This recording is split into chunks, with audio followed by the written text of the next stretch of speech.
got a black screen at the moment. There we go. Welcome back to Dragonborn Industries, and the black screen, Richard, is because I didn't loop the intro video, so that's exactly what that was. Hey everybody, welcome back to Dragonborn Industries. We're here for episode 26 of Painting Up the Monster Manual, where we're doing the Cloaker. Cloaker. Put it up there, I'm going to put it up there. I'm doing the WizKids one, where I got this from my friendly local gaming store, Happy Piranha, and it's your standard nolzurs Cloaker. I'm going to go straight out of the box on this one, and I am going to... Brave. Yeah, because I want to see how their prime is doing, because it looks thinner than it has done before. And I know when we first started this series, I was like, their prime is shit. They're pre-primed, aren't they? Yes. Yeah. Because I was like, their prime is shit. But then we had a conversation with JD Wicker from WizKids, especially through the badges and stuff. And he was like, yeah, the new primer should be a lot better. So we're going to give it a go, JD. And if it's not good, then Richard's going to have something to say. Because, you know, he's my battle axe here. But Richard, who are you? Where can people find you? And what are you painting today? So, me, I am Richard from Warrior Prince 3D. I don't know if you can swing my camera image down so they can see the better part of my forehead. Oh, well, maybe. Who knows? No. You can find me on Etsy, Instagram, Facebook, with the Band of Badgers. We're over here with Dragonborn Industries. I am your one-stop shop for all your 3D printing needs, be that little wee minis, collectibles, tabletop scenery, statues, you know, bigger things you want, book nooks. Pretty much anything I can fit on a printer that you might like printing out, I can do. Yeah. So, which Cloaker are you printing today? And So today, I believe I am doing the. Is it White Werewolf? Yes. That's it, White Werewolf, and this is the bad boy. It's so like the thing I love about this with the image there.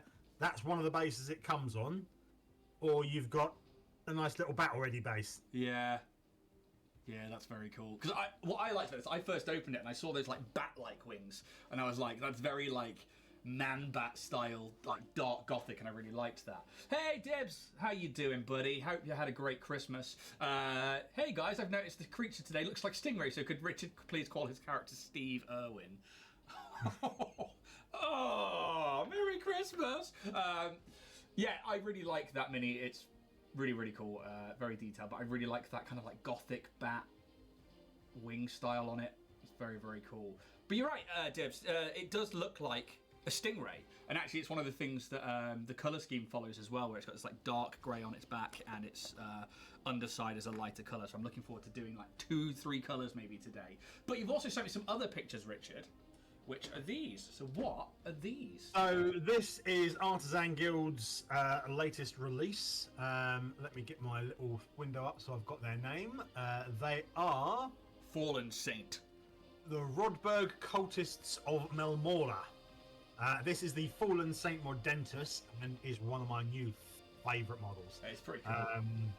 I've printed this out in 75mm. I've got to glue all the bits and pieces together and get them primes to show off some pictures.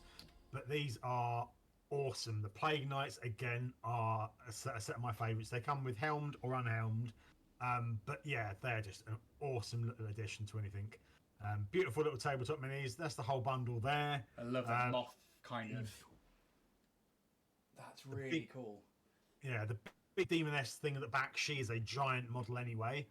Everything else is sort of standard size. You've got all the cultists, which are wicked. You've got like one of the plague masks that just look awesome. Yeah, very cool. That's the helmed versions. That's the helmed versions, yeah. They all come, obviously, hands swappable. If anyone ever wants to have a different sort of weapon setup or swap things over to left and right, but they are going to be on the store very soon and are just beautiful. Drop me a message on Instagram if anyone wants any details on them or wants a discount on the whole bundle. Wow. Yeah, and people should definitely check you out, say it every week, while he noisily unboxes his Cloaker today. Please do go check out Warrior Prince 3D on Instagram. You can see him on his Etsy store in the new year because they're closed at the moment. And if you're on the Etsy store, use code TOTHESTARS, which is a Dragonborn Industries Starfinder code, where you get 10% off. So go check them out. So I think they're really cool minis. And See, I know that when you've sent me stuff in the past from Artisan Guild, because you sent me the big Trient, and I was like, I've got it primed and it's ready to go, because I'm like, I'm going to save it for Airheads, which is a potential new show that we're doing in the new year, which I think Craig's been pretty open about. Where we're going to be painting up with airbrushes between us all. Yeah, I think so. That's going to be crazy. Hey, Velvet Plum the Space Marine, how you doing, B? So more shows coming in 2024, and this is the last one of the year for us. Is it? Yeah, it's the 28th today. No. Yeah, it's absolutely mad that 2023 is pretty much over, and we are moving into next year with episode 27, which is going to be absolutely nuts. I say it's mad. You saying about the end of 23. Because I was thinking to myself the other day. It seems like only 5 minutes ago I was watching the first roll of the day of the year, and you saying how you're going to do one every day. Yeah, I think only twice I got close to not doing it, which was where it was like 1 minute to midnight. I was like, quick, get to DD Beyond and screen record. Only once or twice. But I managed to, so far I managed to do one every single day, which is... Dedication. Yeah, 3 days left. We've got tomorrow, 30th, which is my birthday, and then... Hey! Yeah, and then we've got the 31st, and that's it. That's the whole year fucking done, which is nuts. And then I just see if I carry it into next year. Richard, have you made a level 3 random generated character? I have, and I had previously named him Duncan. Nice. This is Duncan the Dark Elf Ranger. Cool. However, he is now Sturbin, the Dark Elf Ranger. Oh no. Right, I need... Oh no, all my ramekins are in a different room. I'm gonna have to just wing this with old dirty water. Yum. Really? Yum. Oh no, I can tip that into a different mug. This is what happens when you get really tired and you sleep in, folks, for the first time in ages. Dragon School Studios must have heard his ears burning because we just mentioned him. We were saying that in the new year we will be doing some Airheads paint show with you, which is going to be fun. Dibs says, birthday, am I finally going into puberty? That's right. I'm gonna be a real man one day, Dibs, I promise. Yeah, if you've got a level 3 character good to go, I'll get a timer ready, and then we will begin a 1 hour paint job. What colours are you using today, Ian? Well, I'm not on the Army Painter from the Army Painter Speed Paint range because I don't have any Army Painter Speed Paints from the Army Painter Speed Paint range. I have, however, got my eye on a new set of not the Army Painter Speed Paint from the Army Painter, but from Green Stuff World. And I was telling Richard before this, I didn't know that Green Stuff World did their equivalent of speed paints, which are called the dipping paints. And they come in a set and stuff, so I'm going to go, I think next week, and go get some of those and test them out here on the show. But I'll be using Citadel contrast paints for this one. And yeah, what about yourself? So I will be using the Army Painter Speed Paints from Army Painter. And I'm going for a solid 4 colours today. So we've got Maggot Skin, Gravelord Grey, Tyrian Navy, which is quite a nice little dark blue. And for some of the lighter blue paces, we've got Cloudburst Blue. Oh, lovely. So I'm probably going to use Night Haunt Gloom as my base, and then I'm going to probably darken it with things like Azure Blue and blacks and greys, to be honest. That's going to be pretty much the majority of my paintwork. The underside will probably be either Skeleton Horde or Reichland Flesh. I just need to pull those out now, but that's probably about it, apart from some of the little details like the red eyes, the ivory kind of claws in their hands, and they've got these black eyes that go all the way down their backs. So whenever you see a Cloaker, all those like black dots, they're not blowholes, they're eyes. So yeah, pretty grotesque aberrations, because they are an aberration. And I suppose we should really talk about the creature before we jump into it. So the Cloaker is a CR8 creature. It is an aberration, a large aberration with the chaotic neutral alignment rather than evil, which is interesting for an aberration because most of them come from the far realm and most of them are inherently evil. They have a an understanding of a few languages in terms of what they can speak. They speak deep speech and undercommon, so these are very much like cave dwelling and also the Underdark kind of languages. They hang around in places of darkness, and they've got like abilities where they like float around through the darkness like stingrays would through water, and they are almost indistinguishable from a cloak if they're hanging on something, hence why they are called the Cloaker. They have a pretty decent stat block. The strength is +3, which I wasn't expecting. Yeah, exactly. I thought this would be like a more magic-based creature, and it seemed quite delicate, but no, strength +3, dex +2, con +1, intelligence +1, a wisdom +1, and a charisma of +2. So they are pretty... I say they're quite gnarly. Yeah. They are, especially when they get the jump on people and having them in certain situations. They are gnarly little buggers. Yeah, and so I'll start the conversation of like, have you used one in the campaign before, with the fact that I have. I used one against a party of 4 level 4 characters as a mid-dungeon boss. And they wiped the floor with it.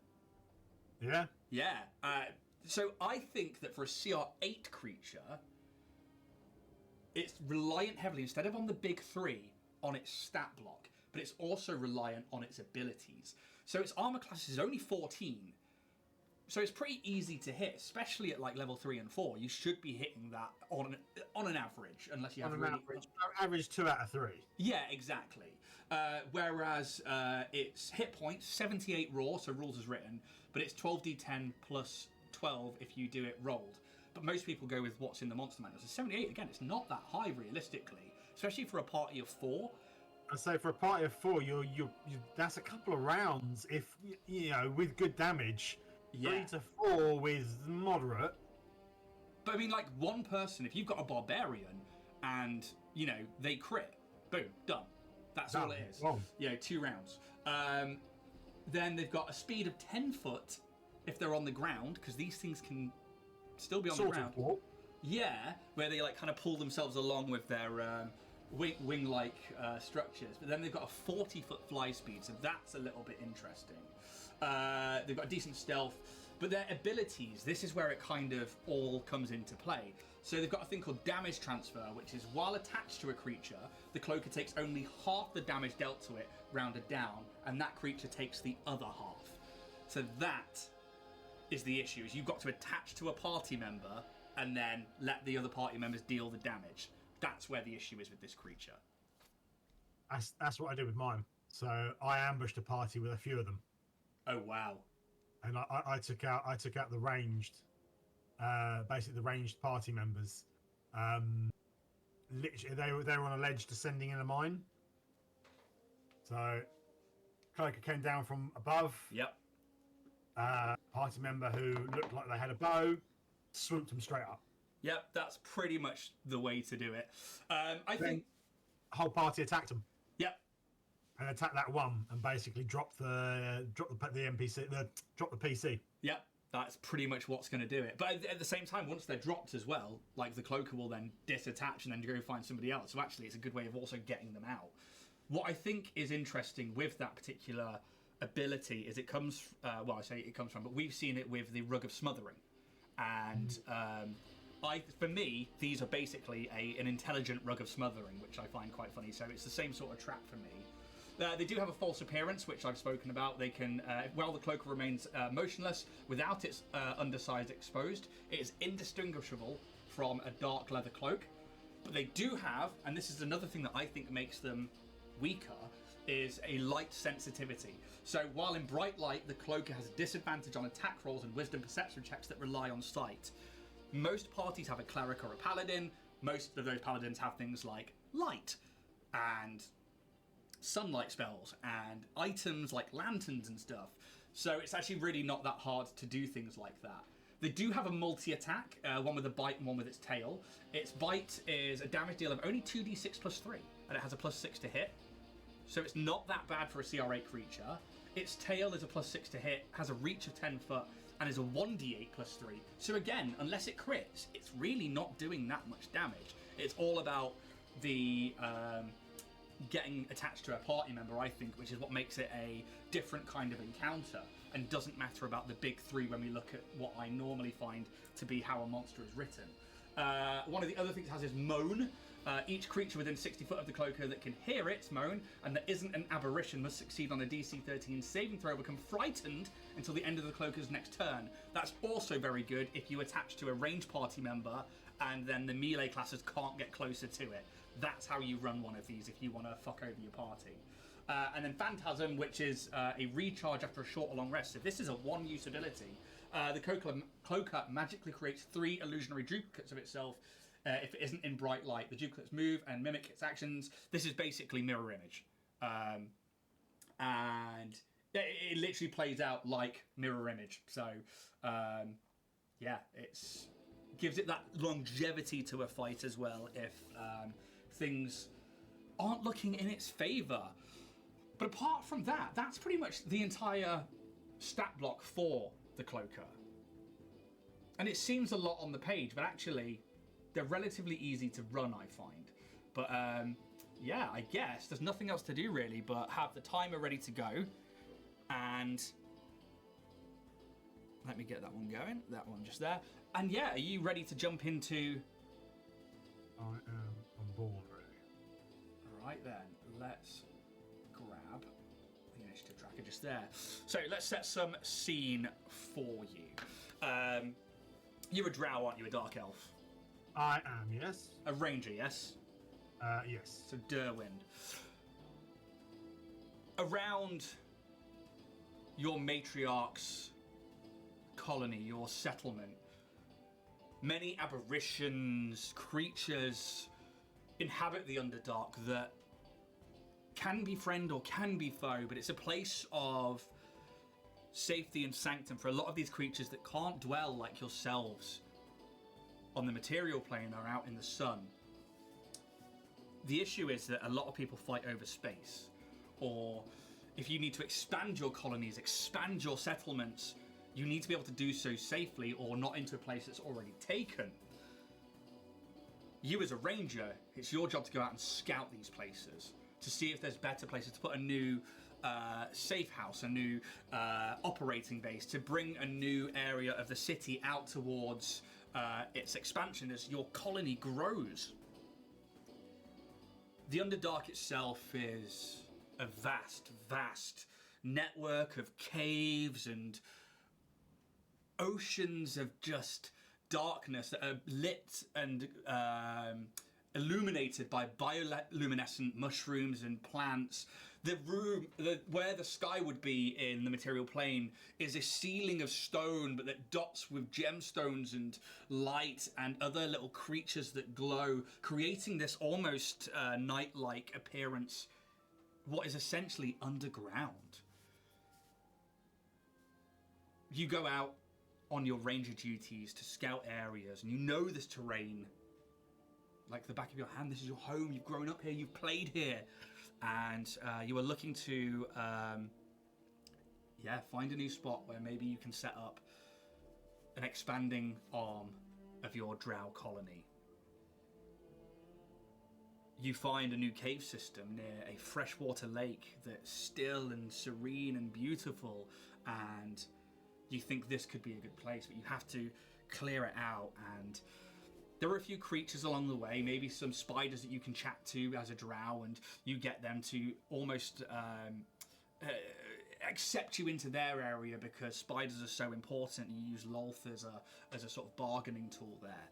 There are weird gnome-like creatures. There are Durgar around as well that have, either left this area or not wanted to be here for some reason, and they've pointed you off in that direction saying, you could go there, but I would be careful. People go missing all the time. And you begin to enter this cave system, and as you go down, some things are clear. There is definitely death here. There's the odd carcass of a creature.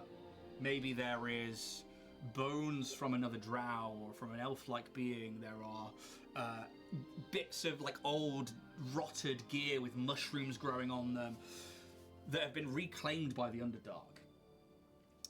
Make me a perception check. as I imagine you stalk your way through this cave system quietly.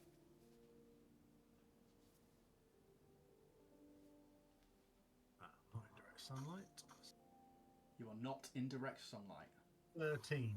13, okay. You stop every now and again and you listen for the footfalls, for the crunch, for things that would normally give a creature away. But nothing.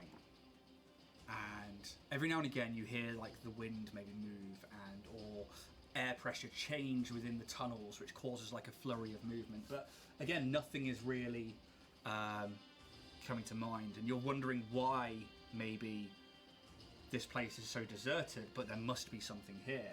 You proceed down into an open, larger cave where there is a smaller lake that sits maybe 100 feet wide, 100 feet long, but then it's like skirted around. And you sit on this like plaza on one of the edges where it's almost naturally created like a slate kind of flat. And it's there that you first get the feeling that you're being watched. Could you make me, in this instance, a wisdom saving throw, please, as you begin to hear what you think is the wind to begin with moving through the tunnels, this sorrowful moan, this, and then it becomes breathy. I'd like a wisdom saving throw, please. That is a solid 17. 17 passes as you feel this like cold chill run down your spine. Your elf ears prick up, but you are not frightened. You manage to shake it off. You turn around, and just in one of the shadows, you just see what looks like a cloak vanishing into the darkness. Could you roll initiative for me, please, Richard? Or Erwin? Oh, it's a dirty 20. Dirty 20. It's not bad. I rolled a 13. So, you will be going first. And I will start the timer. You have 1 hour to paint the cloaker. Right. I'm going to get the Nighthawk Gloom straight out, and then we will go from there. So, Erwin, you find yourself in this clearing. This moan tries to almost take over and frighten you, but you manage to shake it off. You see this cloak kind of disappear in the shadows. What would you like to do? I am going to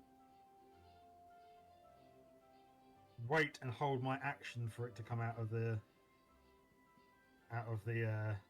shadows again. Okay. What action are you holding? I am holding a spell. A spell. Okay, no worries. As you begin charging it up. Anything else from yourself? I think that'll be it for now. Using my reaction to hold. I can't do anything until that triggers. Okay, cool. I'm going to change the music because this is way too happy. And I want something a little bit darker. So, let's grab... Where are you? This is very Harry Potter, this track. D&D combat, there we go. Shouldn't take me that long to find that. So, let's grab some new music and let's have a look at the abilities. What can I do while remaining hidden? Yeah.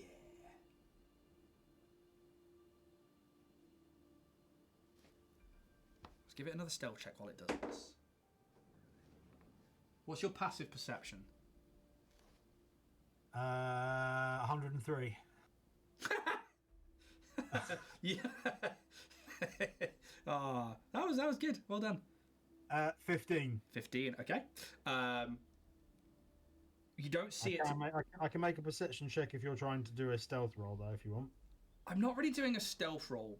It's more I'm doing something, and I want to see if you notice it, because this thing is hidden. Its stealth roll from before was pretty good. But what I did do is I rolled a stealth just on the ability alone, just to see if you would notice it, and you do.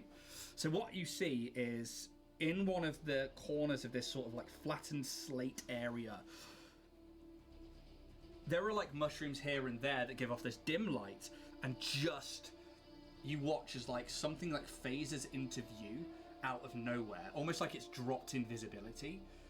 You watch as like this long wing comes out of the shadows and then back in, as it uses an ability, but it still remains unseen. So as soon as I saw it, you said I saw the wing. You saw a wing, yes. So that gives me a target to cast my reaction. Go for it. So I'm casting Hunter's Mark. Okay. So what was used was phantasms. So I've used my basically my mirror images. Illusion drips itself in a bright. If it isn't in bright light, it's not. So I'm just going to double check what happens here with spells. Whenever a creature targets the cloaker with an attack or a harmful spell while a duplicate remains, the creature rolls randomly to determine whether it targets the cloaker or one of the duplicates. A creature is unaffected by this magical effect if it can see or if it relies on senses other than sight. I assume you rely on sight? Yeah. Okay. But it's not a harmful spell. I just have to see the creature. Oh, okay. What's the spell? So it's Hunter's Mark. So you choose a creature you can see within range and mystically mark it as your quarry until the spell ends. It deals an extra d6 damage, and I've got advantage to be able to see it. Oh, then yes. Even though this was one of the phantasms, it locks on, and you just hear this of some kind of sigh and breath, and you know that within the shadows, this creature is lurking. That's its go over. It can't do anything else. You are up. Obviously, I used my reaction to do that in the previous round, but so you get it back. The main actions.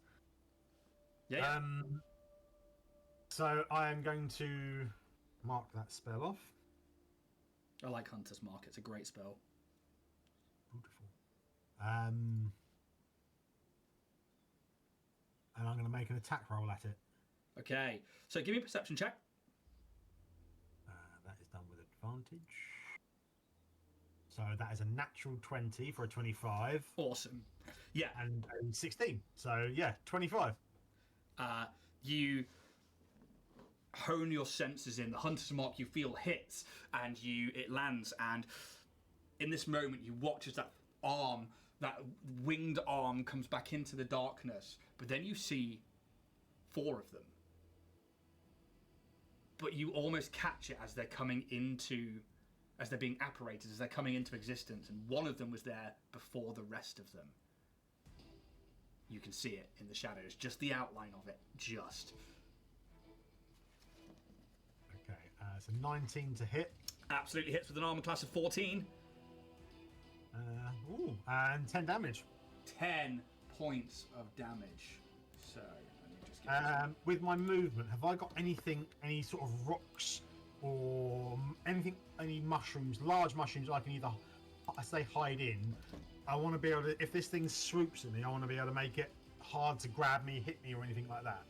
I would say that there's small rocky formations. There's not really anything that's like massive cover on this like slate flat.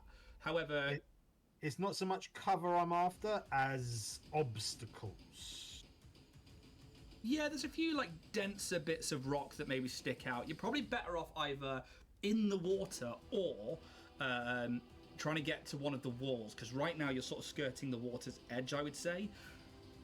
There is like some... They're not like big boulders that you could like fully hide behind, but they are, reasonable chunks of stone, if that makes sense. Yeah. I will head to such things that can be utilised to aid me to defend myself. Yeah, and I'd say that puts you about like 10 or so feet towards the cloaker, but you don't need to go any further than that. And with that, we will go into the... Unless that's the anything else that you can do? No, that's action and movement, so that's me done. Okay, cool. So, Cloaker's turn. It knows it's been seen. And it... Let's have a look at its abilities. you watch as these four stingray-like creatures glide silently out of the darkness. The luminescent mushrooms cause like the shadows underneath it to move in horrid ways as it moves its way towards you.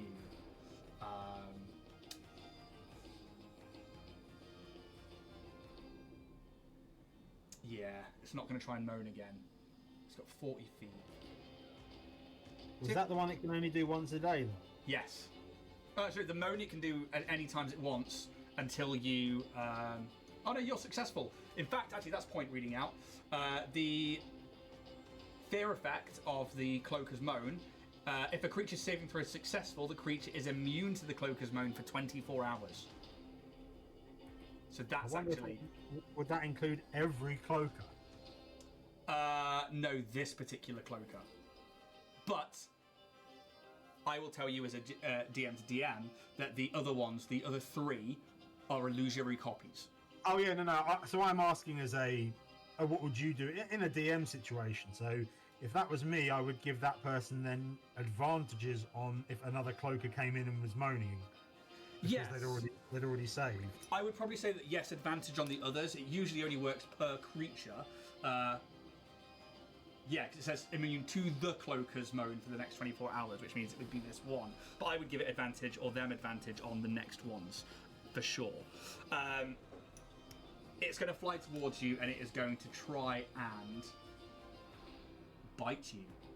So, this is where it's going to try and grapple you. So, it's got a +6 to hit, and if it hits, I will read out the rest of the ability while I wait for my Nighthaunt Gloom to dry.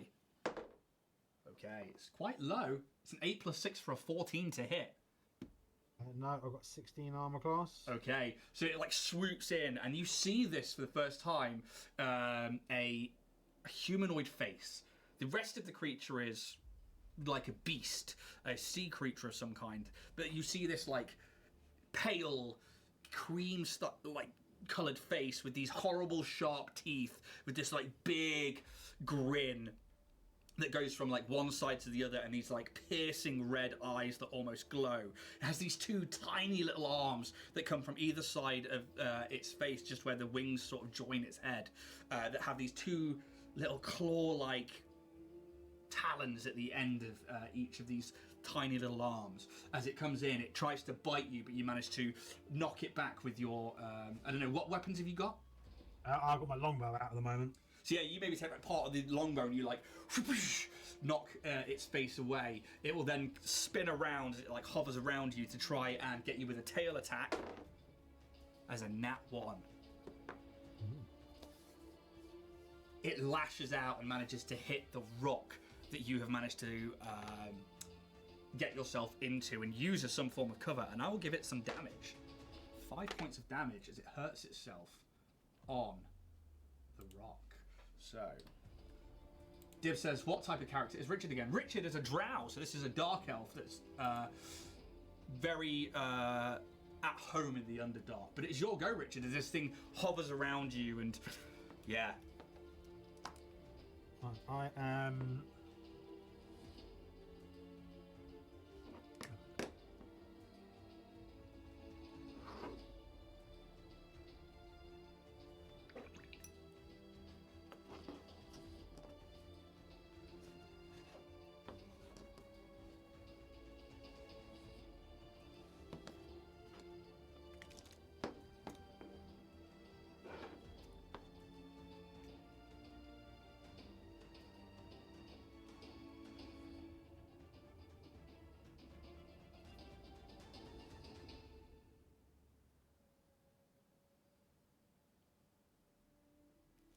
Okay, can it make a...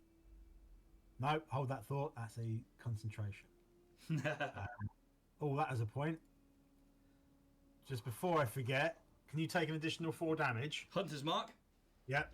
I can indeed. And I'm going to attempt to shoot it with a longbow. Okay, so you are in melee range with it, so you will be at disadvantage. Oh, if I'm melee range, then I drop my longbow at my feet and I'll draw my 2 short swords and attack it straight up with them. Yep, go for it. So, that is a 19 to hit. Definitely going to hit. That's a natural 20. Oh, yes. So do the 19 first, and then we'll hit up with the crit. Okay, so, 9 damage on the first one. Okay, let me do that one there. 2 seconds. So 9 points of damage as you hit with the first one, and then the crit. We do max damage and then roll again. Okay, so 9 damage, followed by another 4 points because you don't use your plus. So 13, another 13 damage. 13 damage. As you like slice in with these two short swords, you hear. And do you speak Undercommon or Deep Speech? I speak. I would presume I should speak Undercommon as a drow, but for some reason I've got Common, Elvish, Infernal, Minotaur, and Salamnic. Nice.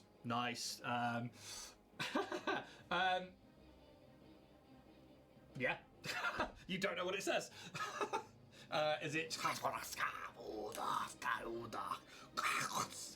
kind of comes out towards you? Call it a mudblood and I'll get on with things. It is going to once more. It's going to stay there for the moment. It's going to try and bite you. Oh, it's a 13 plus 6 for a 19. That will hit me. Okay, so that is going to be 10 points of piercing damage. Yeah. And if the target is large or smaller, the cloaker attaches to it. The cloaker has advantage against the target. The cloaker attaches to the target's head, and the target is blinded and unable to breathe while the cloaker is attached. While attached, I'm very glad it didn't have advantage. While attached, the cloaker can make this attack only against the target and has advantage on the attack roll. The cloaker can detach itself by spending 5 feet of its movement. A creature, including the target, can take its action to detach the cloaker by succeeding at a DC 16th strength check. So, with its second attack as it's attached to you, we're going to have advantage with the tail as it comes in to try and like sting through your chest and have a meal. 10 for the first one with a plus... 10 to hit. Well, 10 for the first one with a plus 6 is a 16. Yeah. With the advantage, 6 plus 6 for a 12. So 16. 16 hits. Okay. 6 points of slashing damage as this tail, very much like a xenomorph's tail, like whips round in this like horrid kind of like whipping motion, and part of the barbs on its long tail catch you and like pierce your like abdomen. It will stay where it is, attached to you.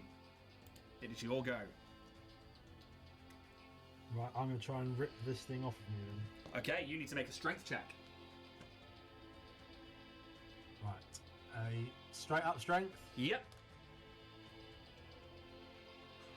It's an 11. Unless I can use my acrobatics or my athletics. A creature can take its action to detach the cloak by succeeding at a DC 16th strength check. So it is literally just a strength check. Yeah, it fails, and that is your action. Anything else from yourself? I can't use my bonus action to attack with my offhand, can I? Because I've not attacked with my main hand. That is correct. Then there is nothing I can do. Okay. It's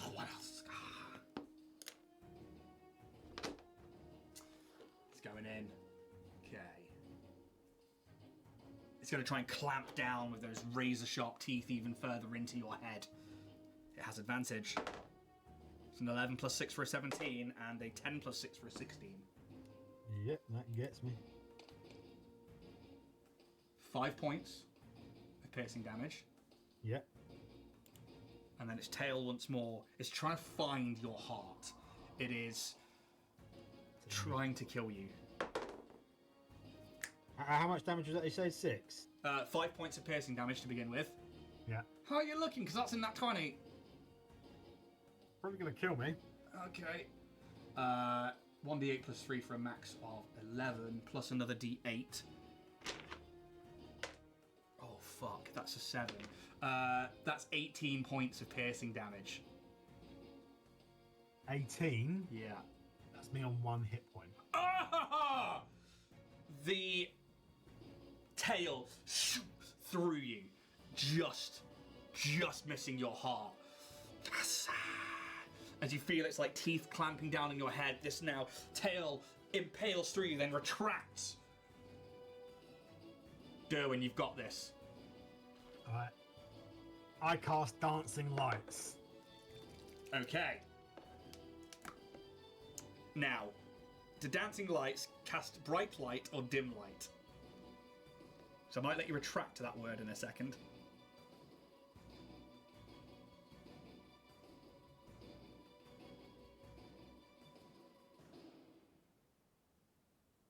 Dim light. Fuck's sakes. Yeah, that's why it's a cantrip. And while you do that and have a look at what you've got, because you can get out of this, I'm going to take my... I'm actually using Agros Dunes for the underside. Okay. And then I'm going to, if it dries in time, because we've still got 41 minutes, I'm going to dry brush the shit out of this.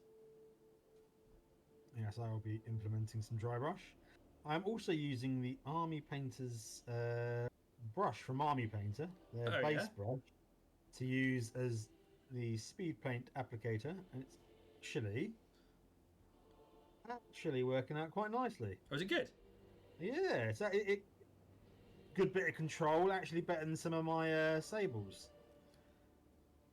Nice. I am using a Poundland thick brush, which is doing absolutely fine for smearing it all over. What I have done again, though, is I've put too much speed paint on. Well, that's why this is quite nice. It's not a thick bristled brush, so it doesn't load too heavy. Nice. I think this is going to be a relatively easy mini to paint. I could definitely say that tabletop ready is going to be achievable within the hour. Within the time provided. Provided it dries. I'd say that is the big thing, isn't it? Yeah. Especially when using these paints. My problem is obviously trying to hold the model, because it's not one you can put on a holdall, and with the speed paints is not bloody sticking my finger in a wet bit. Yes, I agree, actually. That is... I totally could be using a holder, but I'm just using the base that comes on the WizKids Mini to... If I'd thought about it a bit more, I probably should have done the base first so that I could stick it to the base, which I might actually pause for a minute and do. Yeah, I might stick mine to the mini painter that I've got, like the mini holder. Let's just... The primer's not doing too bad out of the box. Have we got any questions in chat at all? Or no, chat is lovely and quiet today. Dibs asked what character Richard is again, which is the Drow Ranger, and then we will go from there. But okay, right. What have I got that I can do? It is attached to your head currently, and you are on 1 hit point. You got this. Yeah, fuck have I. Right, I'm just gonna have to try and rip the thing off. I can't attack it because I'll stab myself in the head. Yeah. So, strength check. No. 6 on the strength check. No. Okay. Anything else you want to try and do in this moment? I have nothing because actions, bonus actions. I've got Zephyr Strike, and that's not even going to help. Hunter's Mark. I've used my action, so I can't use a spell. And even then, if I'd used a spell, the only other spell I could have got that would have maybe helped to a degree is Cure Light Wounds, but that won't do much because it's attached to me. Yeah. It's one of those situations, I'm afraid. Yeah, it's what happens. It's why it shouldn't be on your own face in cloakers. No. It's going for the tail first. It feels that you've survived this last breath, and it's almost loosening with its head to begin with to try and make a second clamp. And as it does so, this tail lashes round. 7 plus 6 to begin with, and a nat 1. So 7 plus 6 is going to be 13. Misses. The tail misses as you are fighting to get this like leathery skin cloak off you. The teeth come down. So 19 plus 6. And a 16 plus 6. Yeah, that hits. Okay. So let's do the damage. It's 9 points of piercing damage, which will take you down. Dead. But that's the end of its go. It detaches itself from you as you go down and begins to like circle above. It is your go. Can you make a death saving throw, please? Fuck off. Natural 20. So that's at the start of your turn, which means that you regain a hit point as it lets go. Maybe, like, you tell me, how do you come back to consciousness in this moment? What spark gives you that life? As I begin to fade, knowing that I've let Lolth down and my mistress, and that sheer will of not wanting failure, not wanting to be turned into a meal or sacrifices for a drider,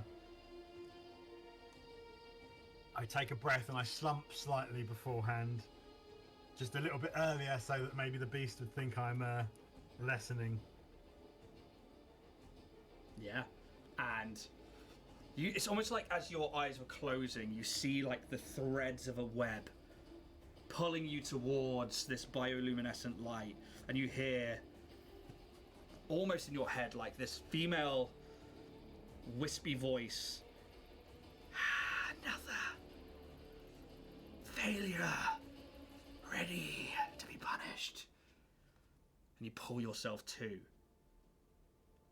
With your eyes opening, you see the cloaker is detached, and you see it hovering above you, maybe 10 feet in the air. You are free to take your turn. Okay. Well, will you let me pick a weapon up and use it in... Fucking Yarrow, you nat 20 fucking awake. Right. Bonus action, Zephyr Strike. Fuck. I would have lost concentration on the Hunter's Mark by dropping anyway. Yeah. And I forgot to roll bloody concentration checks, so that's my fault. It's mine too. It's fine. It's a one shot. So I gain an advantage on a weapon attack. I'm going to shoot with my bow. Come on. Land it. Oh, that's an 11 with the advantage. It becomes a 25. Hits. It takes 11 points of damage. 11 points Sorry, of damage. no, 10 points of damage. 10 points of damage. Because I don't add the extra d6. What do your arrows look like? So they're... I don't know shit. What the Underdark arrows look like. Black wood with sort of chitinous arrowheads. Yeah, that's awesome. So, and what about the flights? What's that like? Flights... What are they using here?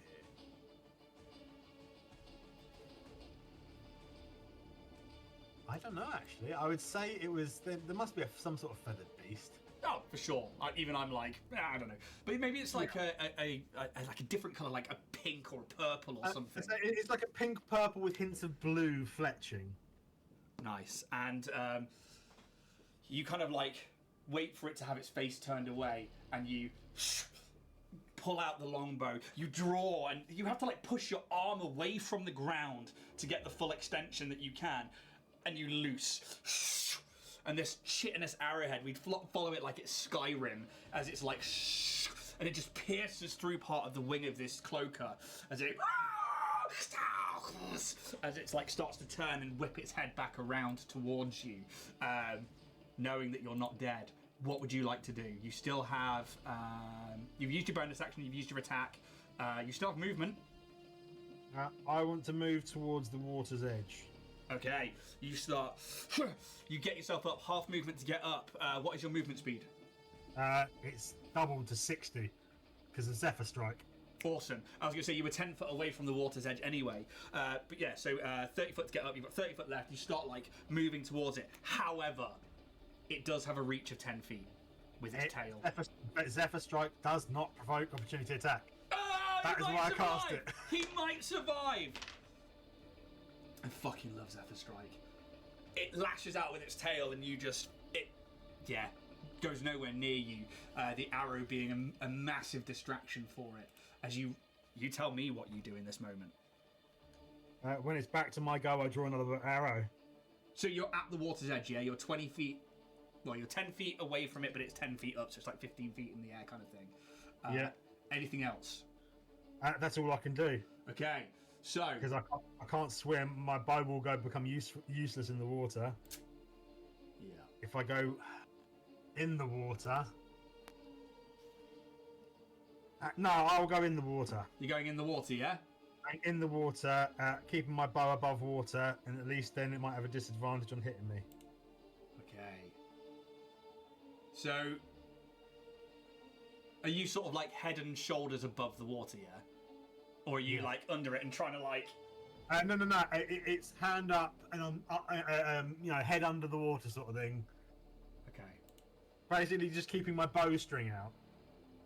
Okay, cool.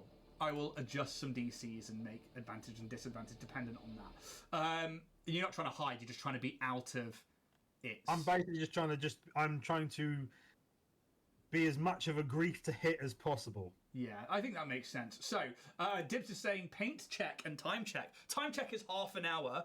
I've now got a lot of waiting to do because that Nighthaunt Gloom is very wet before I can go in and darken anything up. But we've got the Agros Dunes underneath and we've got the grey on the base. So we've got 3 colours on there so far, and I'm just now waiting for that to dry, really. How are you doing? I've got most of the... Oh, go on, focus. Most of the front blue done with some light blue and the darker blue and the tones. Where the wings looked like they had sort of bits and pieces, I've done that with them. But the back is just going to be all one solid colour. Nice. I think I'm going to grab my airbrush, which is just to one side. No, I'm not. Just put one coat on the base, and I'm going to bugger it and glue it to the base so that I can...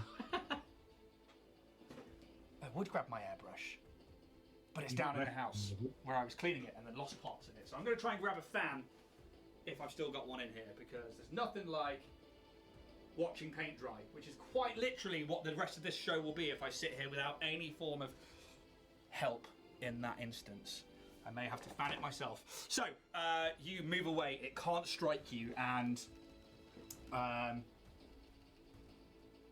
yeah, you dive into the water, turning at the last moment, and you submerge yourself, making it harder to hit you, and leave your bow out above you, waiting for that shadow to be over the top. What would it do? It's quite intelligent, but you're in its lair. So...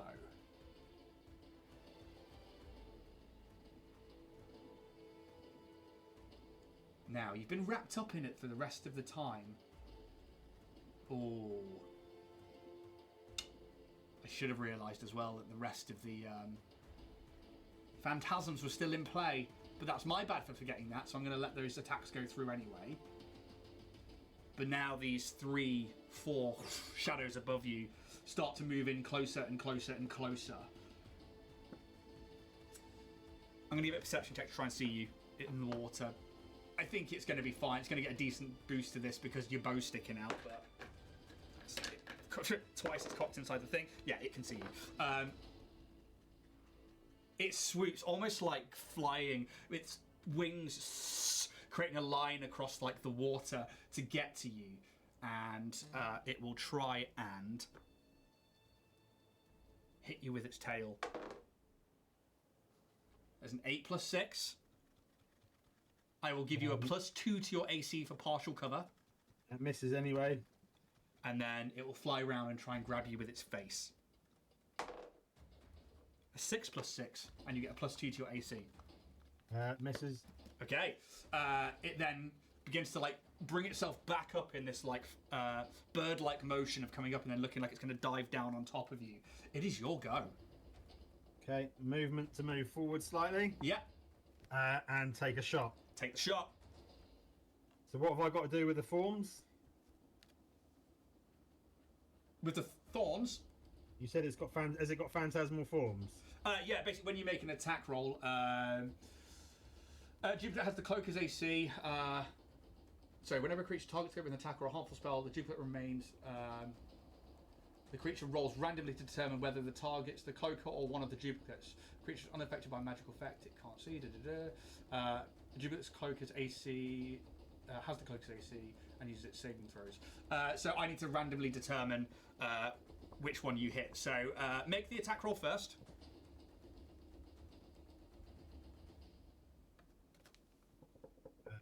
18. 18's going to hit, and then I'll roll a d4. A 1 is going to be the main Cloaker.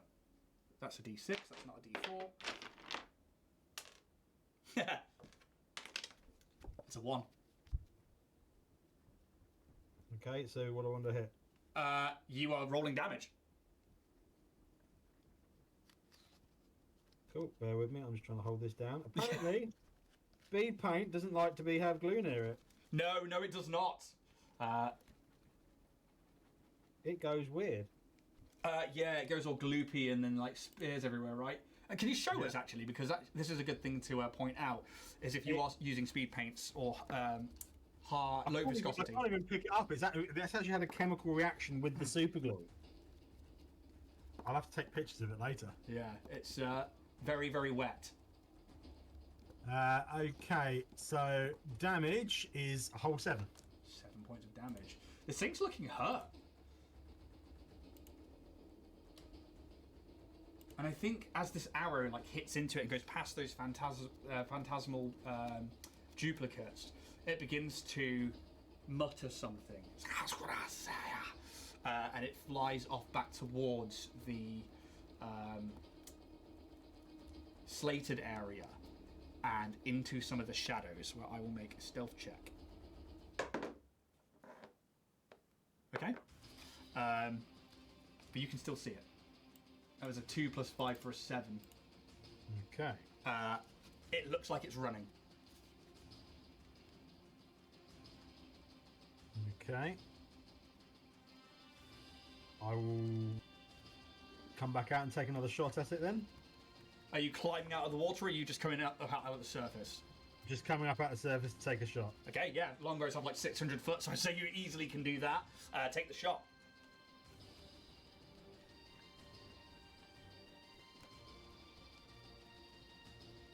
Dirty 20 to hit. Yep, gonna hit. Roll some damage. Okay. Ooh. 8 damage. 8 damage. It's got 12 hit points left. But And I will move back into the water. yeah, absolutely fine. You watch as it flies towards one of the walls and into darker shadows, and then it just almost like turns upside down and then arcs over, so it's diving down into another hole or cavern or something and disappears out of sight. And it was moving fast. It is your go. If it's buggered off, I will go back up onto the beach, use my action to cast my last spell. Jeez. Cure Wounds. Nice! Ooh. For max, give myself 11 hit points back. And get my equipment and get the flock out of dodge. Yeah, and I think that's probably where we'll end the encounter. It's running, you're going back knowing what's here. And like, would Derwin go back and get more forces to come back and take this place? Would it be like, no, we leave this bit alone? What would Derwin do? I would come back with 2 or 3 more bows and a couple of ground troops. Yeah? Jesus Christ, the speed paint has actually turned the super glue into a paste that's not sticking. No. Don't touch it with your brush, you will ruin that brush. Oh yeah, I'm not going near it. And yeah, I think that you go back to the colony, you let them know that you have found a cloaker, and between you and the other rangers you can work out what it is. You know that they could live in colonies, but a lot of them prefer solitary lives, and you go back and you destroy this cloaker's lair and you take it and you can expand the matriarchal empire that you have. Dibs, speed paints, who makes them? That would be the army painter from the army painter. And can you give a shout out to my daughter Finn? Hey Finn, she's a mega nerd like us, a mental head like you guys, and an awesome daughter who makes her dad proud on a daily basis. Oh, Dibs! That's really sweet. Hey Finn, how you doing? I hope you're doing very well. I hope you had a good Christmas. Putting up with your old man, Finn, you deserve a bloody medal. Yeah, absolutely. No, yeah, welcome to the show if you're there, and what you're watching right now is quite literally me making paint dry while Richard moves glue around on a base. And the reason for that is because we went really heavy with the speed paint. So whereas like acrylic layer paints are a bit more higher viscosity and a thicker substance that goes on, the speed paints are very thin but high pigmented, and the problem is when you lag loads of it on there, it takes a long time to dry.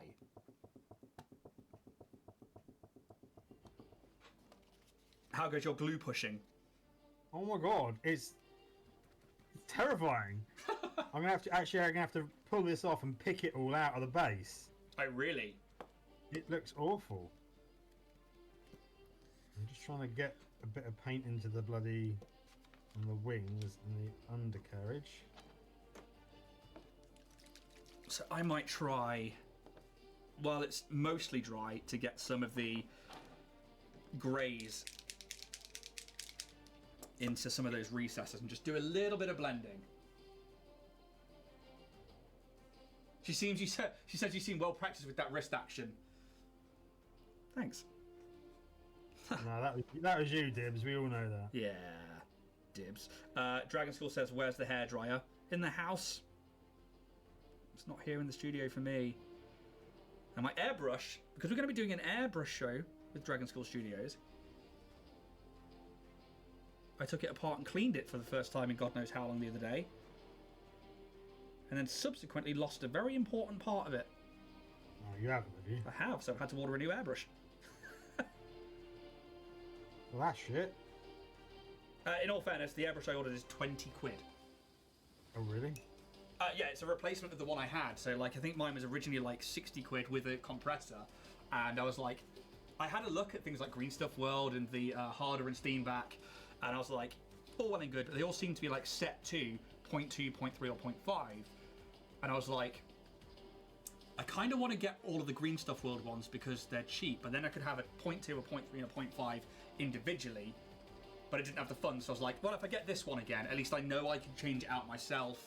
And I've got the different nozzles and stuff to go with. So we've got that one turning up hopefully today, actually. That'd be good at least. And I know how to use that one. I'm very used to it.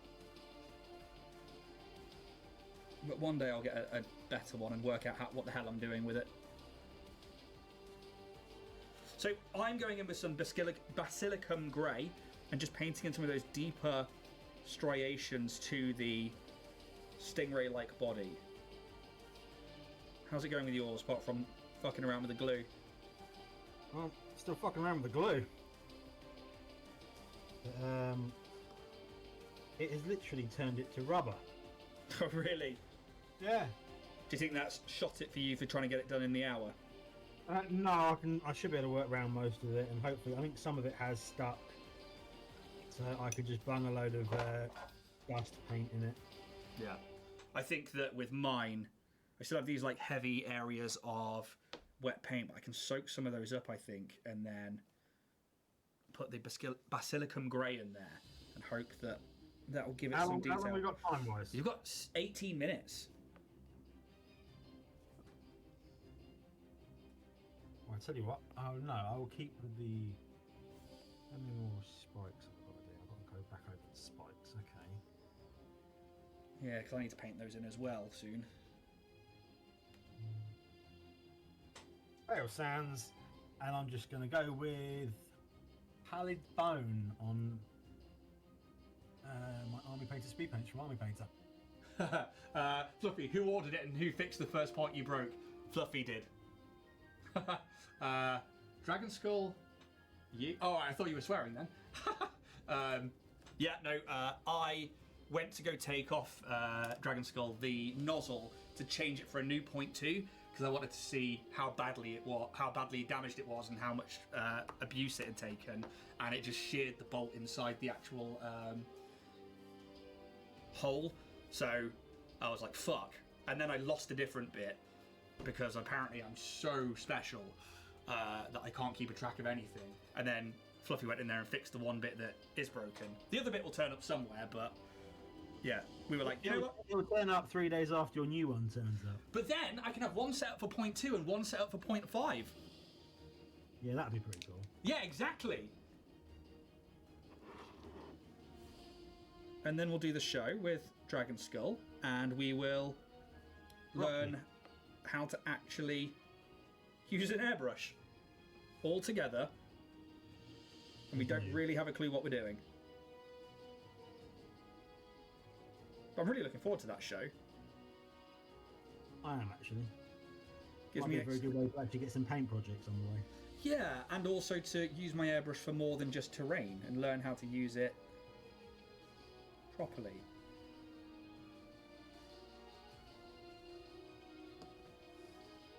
Right.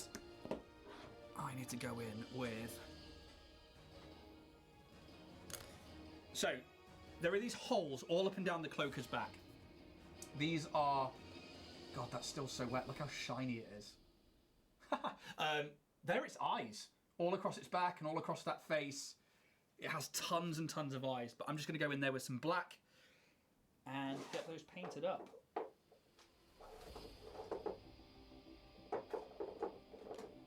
Right.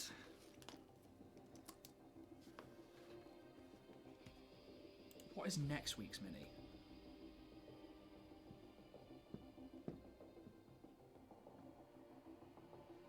Because I think next week I might use speed paints. Oh, the Coctrace. Coctrace! Question is, have you got one of them?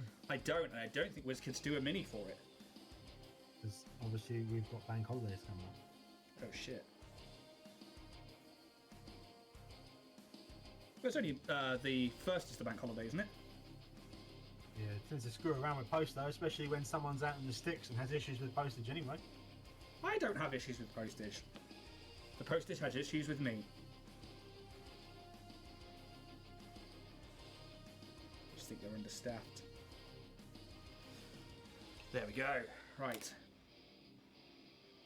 So hopefully that'll darken those areas off inside those and make them just at least a little bit more visible. It's very much like the Aboleth from so long ago with those black dots. Yeah. That's a very light blue. Yeah, well, I was hoping that I would put on a thinner amount of it and then I would be darkening it up with greys and other oil-like thin paints. It also looks a bit lighter on the camera than it does in person. I'll get some pictures, but what I might do is I might actually finish this one off this afternoon because I really want to do the underside, which is this Agros Dunes, and I want to get like a bone colour on there to make it this really gross pale skin, and I want to get those red eyes in there. Is it red eyes or yellow eyes? It could be either. I see them as red, and then they've got like a hint of orange on there, but I mean, I'm looking at a very tiny picture. I think I might go with orange fire then and do a hint of a yellow. Sorry, no. Go in with red and do the hint of orange fire. Nice. I'm gonna grab Gory red. I'm gonna grab a solid black and do those spines on its tail actually, because we've still got a bit of time. So how about people at home? Have you guys used cloakers in your D&D sessions before? How have you fared against them? Have you painted one before?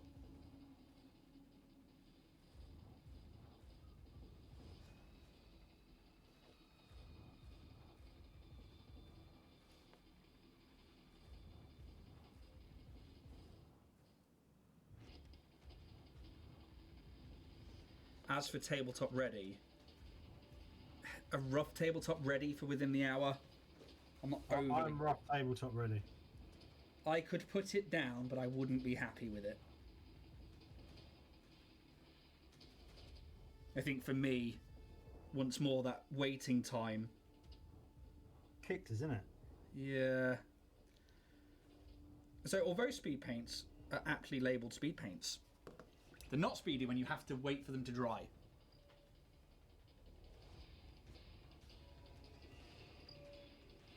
So I think next week on the Cocktrace... It's such a good name, Cocktrace.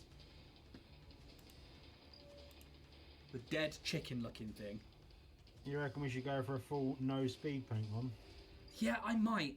Simply because there's a lot of watching paint dry for me here. Not getting on with things. And I'm not okay with that. Ironically, I think speed paint for me is a slow process. Is the cockatrice a large creature? I can't remember. It is a small monstrosity. So... Do you want a little preview of what the stat blocks are? Go on then. So it's a small monstrosity, armor class 11, hit points 27. It's not bad. Speed 20 foot or a 40 foot fly. Stat block is abysmal. It's a CL 1/2 and it deals 1d4 plus 1 damage. But it can petrify you. Yeah, that's a bit terrifying. That's an issue. It's a bird lizard hybrid, but they're tiny. They're really quite small. I think you're going to kick its head off. That could be quite fun. I'll just have to make it a colony of them. 1,000 of them. Well, see, now I would, but I think that the issue of like a DC 11 Constitution saving throw, where it seems low, one bad dice roll, yeah, man. You're done. You turn to stone. It's like brain collectors. They're also really bad because they can just kill you outright, and they're like a CL 1/2 creature as well. Yeah, absolutely nuts. I mean, yeah, if you succeed, you'll find on fail save the creature begins to turn to stone and is restrained. It must repeat the saving throw at the end of the next turn, and if it succeeds, it's fine. But if not, petrified for 24 hours. So it's not a permanent petrification, but it's enough that anything else can come and smash you apart, which is pretty bad.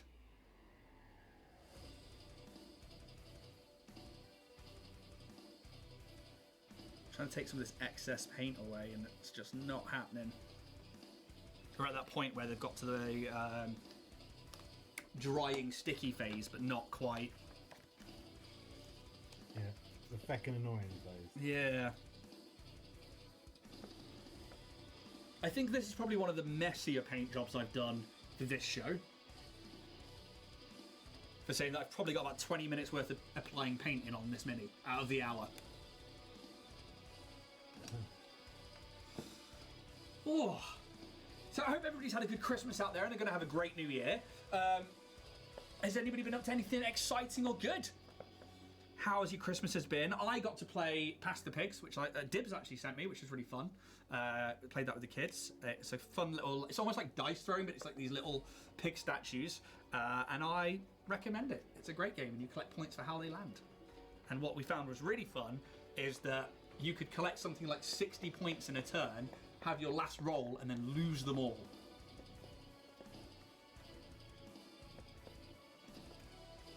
We introduced some of the family to a bit of a D&D card game of Dungeon Mayhem. Oh, yeah? Which was a good bit of fun. Nice. We had a lovely quiet one this year. We didn't know if we were going away, if we had family coming down, and what it ended up with us staying at home, and it was just really lovely and quiet. The wife and I don't really do presents for each other around Christmas because we like to focus on the kids, and it makes it a lot easier because there's no like expectation, and it's really quite nice. Plus, it being my birthday, it means that she doesn't have to spend double the money on people. Yeah, it's always a bit easier. Yeah, exactly that. Dragon Skull, I've been sick. No, dude. I hope it's nothing too bad.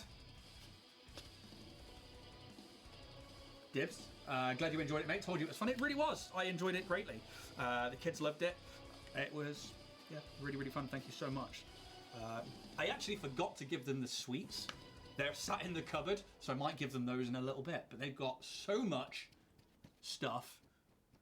I might wait a little bit and surprise them with them in the new year. Bad cold. Oh no, Dragon's Cold. I hope it clears up fast for you, but I think it's been going around. We've had no end of illness in the house, especially our youngest has been sick and sick and sick, and then Fluffy's been ill.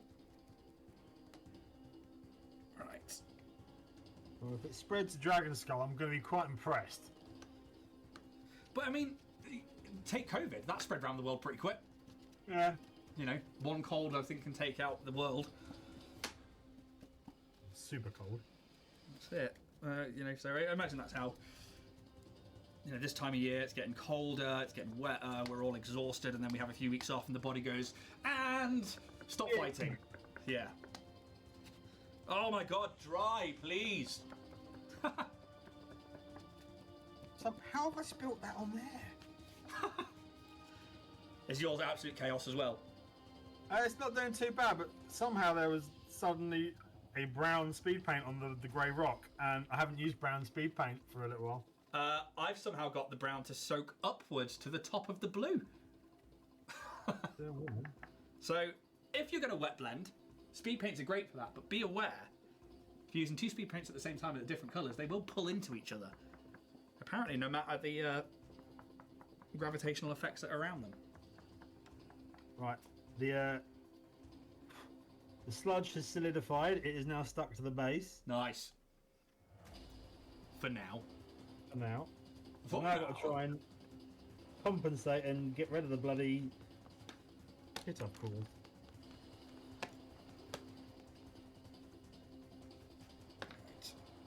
I just want that face done. The face is where all of the detail is on this mini. And I really want that to dry so I can do some more in the last 5 minutes. I need to dry brush the face with a bit of pale sands, and that's it. I might see if I've got a sponge. How long have we got? 5 minutes. We got time. I'm gonna grab a sponge and some kitchen roll. I'm gonna try and dab off some of this wet from the face, and then I might be able to do the same thing where I dry brush and then put in the eyes at least. I've managed to do the eyes. Okay. I'm actually going to grab Doomfire Magenta and put that into the eyes. Magenta. Magenta!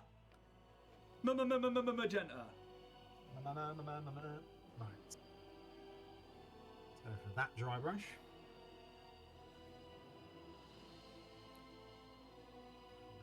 That. And on my dry brushing palette that I 3D printed myself. Oh, and where can somebody find one of those? They can find them by messaging me on Instagram and asking me about them. Nice. Okay, we need some bone. We're going to dry brush some bone onto that face. Oh, we're going to burn the face. Ah. Here we go. 3 minutes 30, Richard. This is where it's all happening. It's all or nothing.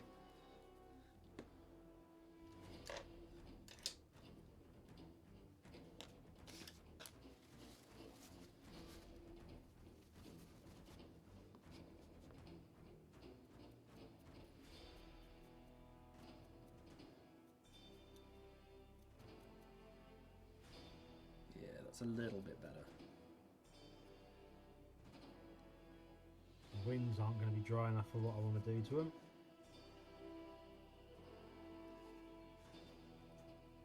Yeah, same.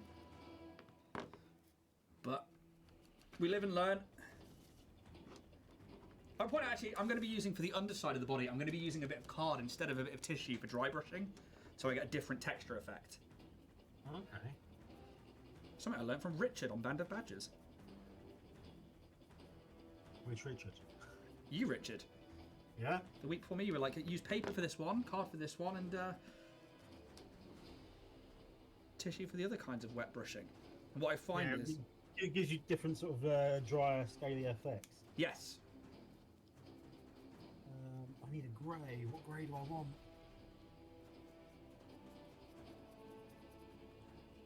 Oh, do I want a bit of dark? Oh, a bit dark Reaper might look right as a dry brush, wouldn't it? I don't know. Look. My old man legs work, it'll be fine. So we're starting to get a paler colour now underneath, which is what I wanted, although that blue's gone over onto the tail, which I've just pulled over. The face is getting there slowly. The top is still quite wet, so I can't add any darker colours just yet. So, stipple. I'm going to stipple on some of this as well now, and I'll probably use a sponge. How long have we got? 1 minute 20.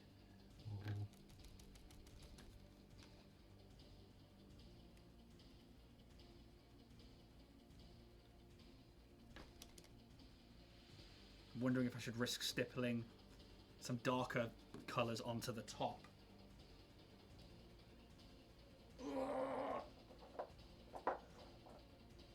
Let's take some wolf grey, he's going to do it! 59 seconds. I'm going to mix it with a little bit of black as well.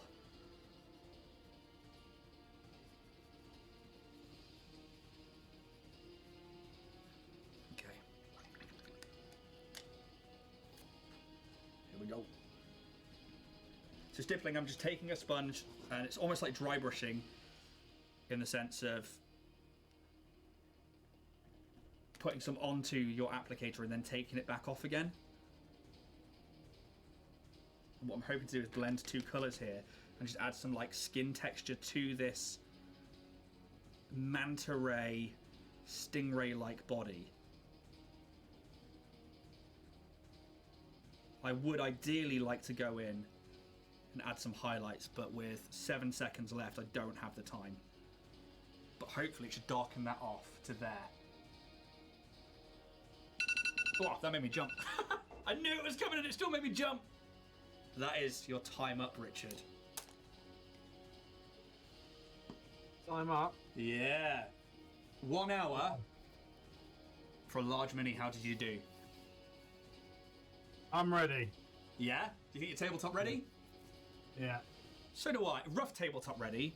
I Rough certainly... tabletop. Yeah. I mean, I managed to just stipple part of that onto the face, which is annoying. But, definitely... I'm probably going to put another 20 minutes into this afternoon after I've taken pictures, just to make it... I see. I really like that solid blue. That's really awesome. I've just dry brushed over a couple of greys on it, just to bring out some of the textures on the back. Yeah. That's very, very cool. I went with the very last few seconds trying to stipple on some of those greys just to give it a bit of depth. Oh, where are we? There we are.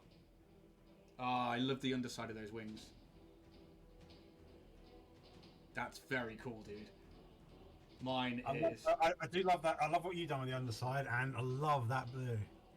So, the Nighthawk was supposed to only really be an accent, but it spent so long drying that trying to stipple dry colours over the darker colours over the top of it in the end is very reminiscent of the Aboleth for me, though. That's. Yeah, and I think that's kind of like where I was going with that one. Oh, thank you, Velvet Plum, who says nice, and Dragonborn says awesome. I too am probably going to spend about 20 minutes on this afternoon once it's dried, to then just go in and pick out some highlights, and I will use a wolf grey on the extremities just to give it some actual depth and some highlights, and then I'm going to finish that face off because that's the bit where all of the detail is, and with it being so wet I just could not get it done. So rough tabletop ready definitely for me. Could put it on to the table and it would be okay. I personally wouldn't be happy with it, but yours looks fucking stunning, Richard. Those colours are properly bold. Wouldn't go that far. It looks alright. It looks alright. No, I think it looks absolutely awesome. But yeah, that's it. The Cloaker's done. And we move on to the Cockatrice next week, which is what date, actually, Richard? Let's have a quick look at the calendar. That would be the 4th of January. First episode of 2024. Righty flow. Yeah, which is mad. Guys, thank you so much for coming along in chat and for hanging out. If you're watching on YouTube, thank you again so much. We are going to try and power our way through painting up this monster manual. We will get it done. Yeah, I mean, what, out of 300 and something creatures, we're now 26 in? We are indeed. We got another 52 to do next year. How many weeks off of the dragons are we? Oh, God. I mean, that's a question. Off the dragons. Let's have a look. So, 1, 2, 3, 4, 5, 6.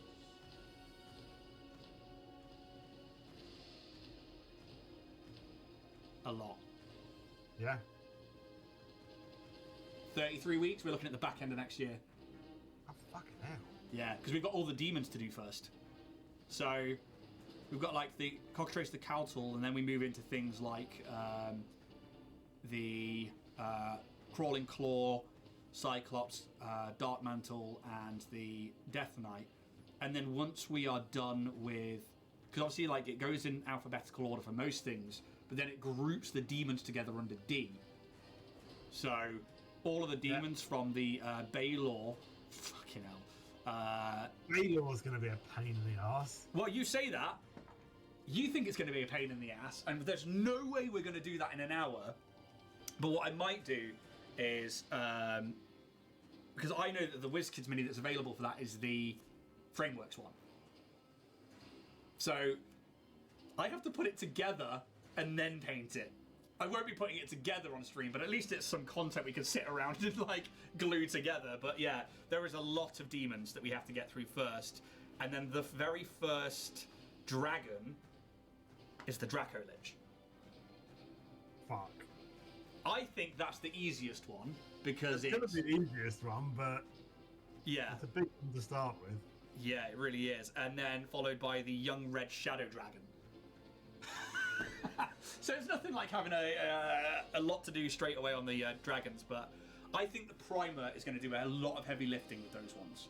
I think if you can nail the primer, sorted. You'll be right. Yeah, exactly that. Whether or not we get into the realms of airbrushing at some point on these for the bigger models, then maybe, but for now we've kept it with just brushes. What I think we should do with the dragons is each one of the bigger dragons we'll do on the airbrush show. Oh, we could actually, Craig, we could incorporate airheads and paint up the monster manual together. That could be cool. And for the biggest one, we'll use the airbrush. Yeah. But then do the others as we would do normally. Yeah. But do a little bit of a crossover. I think that could be quite... I would say we'll chat to Craig about that, because I think that could be quite cool. It means that we'd end up running like almost 2 shows a week nearly, but I'm okay with that. Only for a short period. So yeah. It'll be... I think we'll chat to you, Craig, about that and talk about crossovers and stuff, because I'm sure you'll be very, very okay with doing that, and I'm sure we will, but we'll all make sure that everyone's copacetic, and that'll be a conversation for off stream. But for the meantime, guys, thank you so much. We'll be back next year with the Cockatrice. Haha. And yeah, thank you so much.